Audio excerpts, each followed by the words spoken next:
Welcome to the Infowars Nightly News. I'm David Knight, and it's Friday, April the 5th, 2013. Here are our top stories. Tonight, is America headed to a new police state, or just obliviously repeating history? And David Knight sits down with a former prosecutor who wants to legalize marijuana. All this and more on the Infowars Nightly News.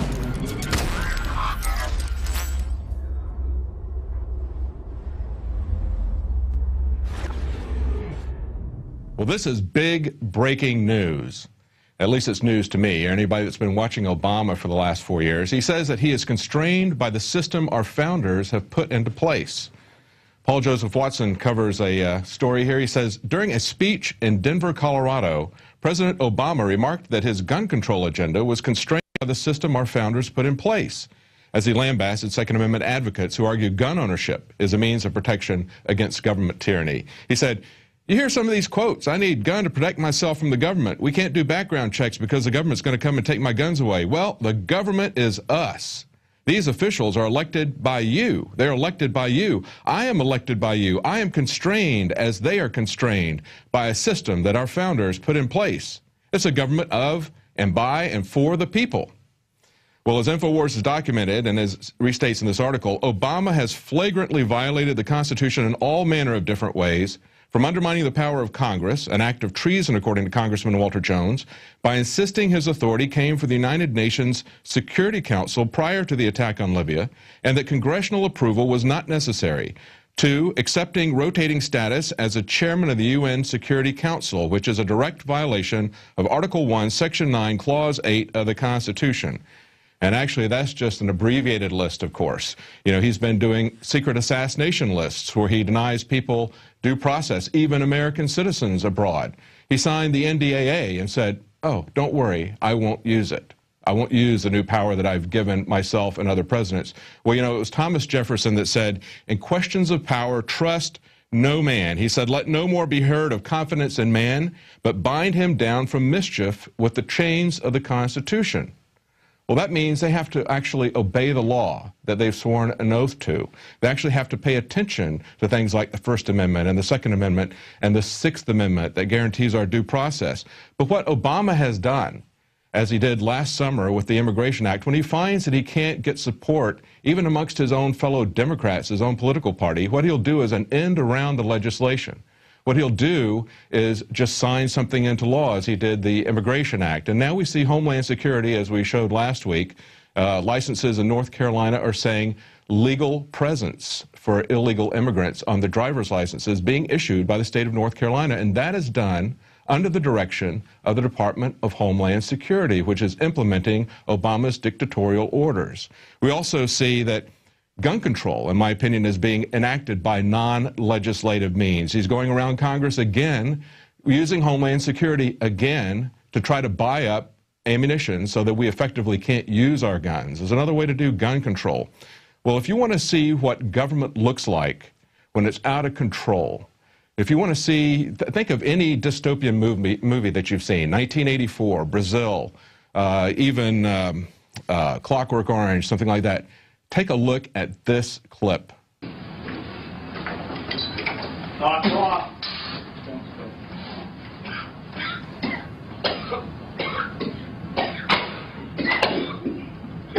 I can't breathe. I can't breathe. I can't breathe. Captain, I can't breathe.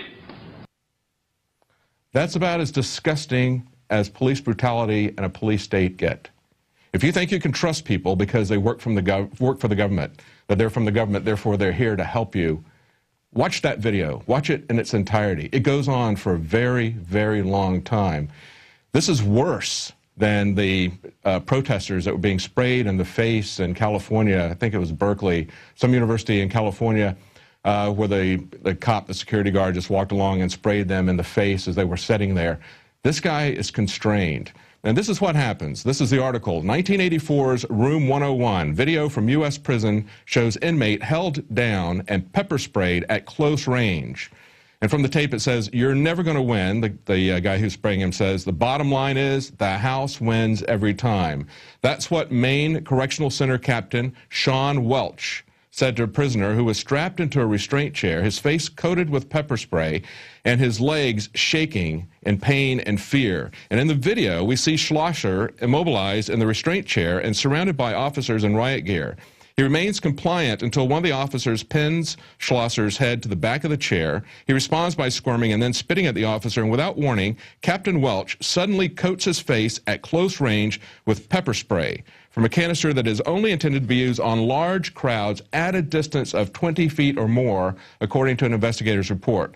Schlosser chokes, fights for breath, pleads, "I can't breathe." That's what you just heard in the clip. "I can't breathe, Captain." But Welch does nothing. Instead of following accepted professional standards and rinsing away the liquid, he puts a spit hood on Schlosser and effectively traps the pepper spray against his face for over 20 minutes and refuses to let him wash the burning spray from his face and eyes. Now, unfortunately, what happens is there's no discipline for this officer. As it says in the article, the Maine Department of Corrections has closed ranks to protect this officer. And now what they have done, instead of prosecuting him or getting him out of the force, what they have said is they need to find out how to keep videos like this from leaking to the public. That's their response. Let's just don't let this kind of stuff get out anymore. You know, there are good cops and there are good prosecutors. And we're going to be talking to one later in the show, Jim Gierak from Law Enforcement Against Prohibition. We need to have honest officers and cops. And there was some honest officer or cop in that prison who leaked that video. There was some whistleblower who leaked that. That guy ought to get a medal. Instead, he's going to be in a lot of trouble. He may not just get fired. Those are the kind of guys that might kill him. They might beat him up. They might arrange for him to have an accident. That's the kind of guys those are. And, you know, just because you put on a uniform, that doesn't make you morally superior to other people. If you're a bad guy and you put on a uniform, you just get worse. So we need to have some good officers who are going to stand up, like the whistleblower who released that. So when we see things like this, we have to ask ourselves, are we falling into the same kind of tyranny that we've seen over and over again throughout history? Well, Alex Jones takes a deeper look at this very question.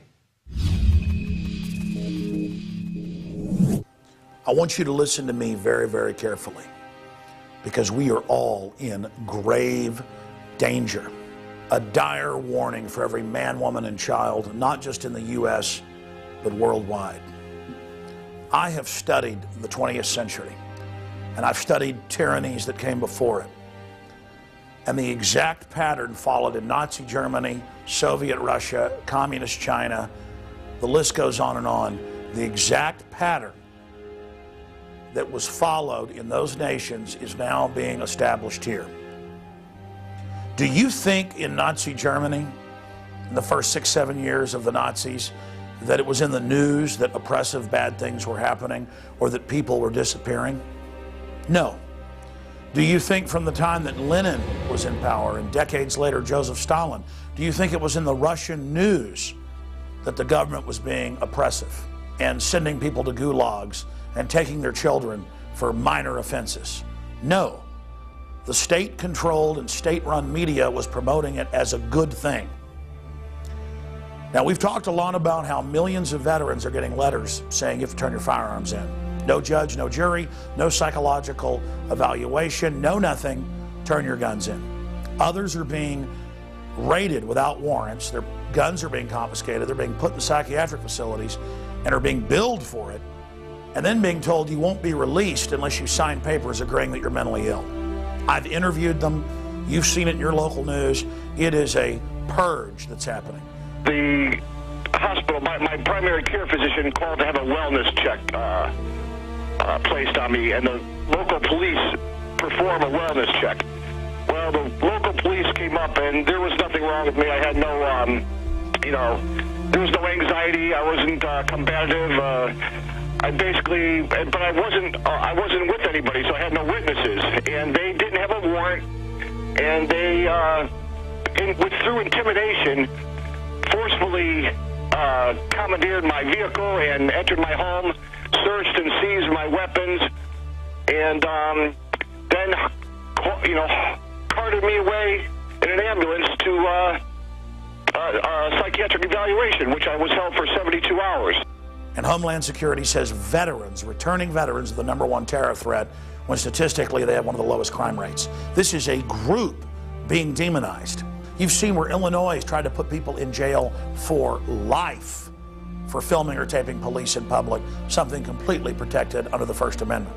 75 years behind bars. A prison sentence that long is rarely handed down, and it's usually just for murderers or rapists. But a local man faces 75 years in prison for a nonviolent crime. What he's accused of doing is something many people have done, but most don't realize it's actually illegal. It's a felony if you're taping. You guys are public and recording. A dozen states are using eavesdropping and wiretapping laws to arrest people who record audio of law enforcement without their permission. I'm not shutting it off. Officer, well, you going to jail. And now, ladies and gentlemen, there's a new case where a family reportedly went to a anti-government rally, and so the police raided them over it and found marijuana. And so, because they allegedly had marijuana with their children were taken by the government. Now, the family got their children back at gunpoint, allegedly, and have fled. And the CNN headline doesn't even say it's the parents. They just say that anti-government people have taken children from a home, and there's an Amber Alert. These signs are up right now. An Amber Alert has been issued by the Florida Department of Law Enforcement. Police believe Chase and Cole Haken are with their parents, Joshua and Sharon Haken, who police are calling armed and dangerous. Then they talked to the neighbors in the local newspaper there in Florida, and they said they were such a nice family, such sweet people. We don't know what happened to them. Well, they have the normal mammal instinct to protect their children. The boys were taken from their grandmother's house in Lake Magdalene, that is in Hillsborough County. According to investigators, the couple lost custody of the two boys after an anti-government rally in Louisiana. Right now, this family is, quote, on the run, but there's another chapter to all of this. They are waiting for a judge to sign off on a search warrant before going inside. Once they do, and hopefully soon, they're going to be finding some clues, they hope, about where Haken and, more importantly, his children, where they might be. The local newscasts go and show an Infowars.com bumper sticker when they talk about anti-government to try to associate people that realize we have an occupational government with collaborators running it, of foreign banks that have taken over. Trying to associate those of us that are real Americans and are aware of what's happening with terrorism or kidnapping children. Anti-government people steal kids, kidnap kids out of home. Don't say it's their parents. By the way, these parents are both engineers with no criminal records in an upper middle class area. Police across the state searching for two young boys. Officials issued an Amber Alert yesterday. They believe the children were kidnapped by their own father. The police were targeting people that went to a Tea Party rally, this is all on record, and supposedly found them a marijuana. Ladies and gentlemen, they're going to take your children. Think of the ultimate crime of that from good families over marijuana. We're also learning some new details about the family. The father, Joshua Haken, was arrested a year ago in Louisiana on drug charges. Amber Alert search continues for two boys abducted from grandmother's home by anti-government parents. And the headline shouldn't be anti-government people grab kids out of home. It should be authoritarian government kidnaps children over petty pot charge and parents fight back. This is how they're going to disappear everybody, from marijuana or being anti-government or filming police in public. This is how tyrannies work.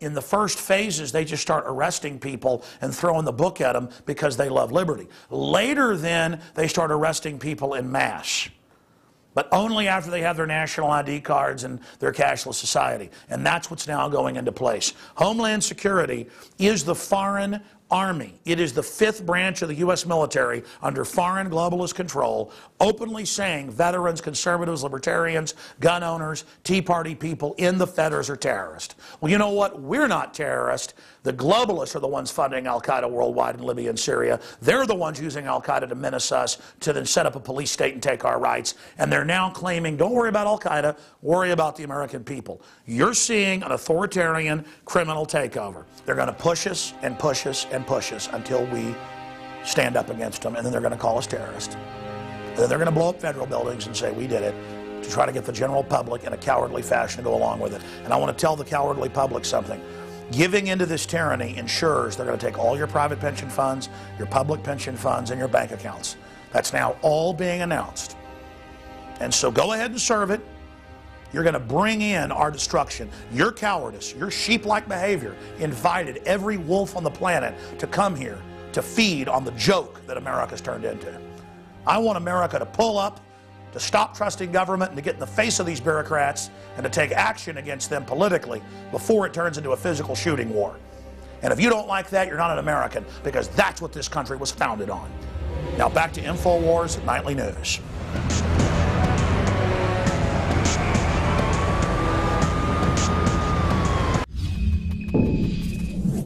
That leads us to our quote of the day. It's from Ronald Reagan, and he says, "From time to time, we've been tempted to believe that society has become too complex to be managed by self-rule, that government by an elite group is superior to government for, by, and of the people.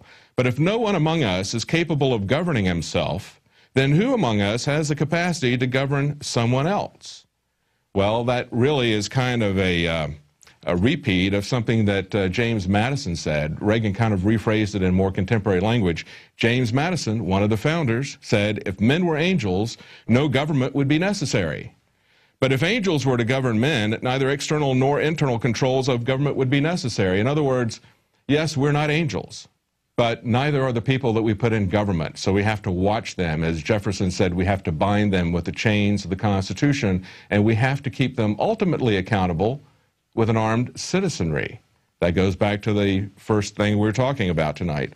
You know, I like Ronald Reagan, but you got to remember that Ronald Reagan threw the Second Amendment under the bus with the Brady Bill because he had a friend who was hurt and he wanted to help him in some way. He also, we're also living with his legacy of the drug war, of zero tolerance, of mandatory minimums.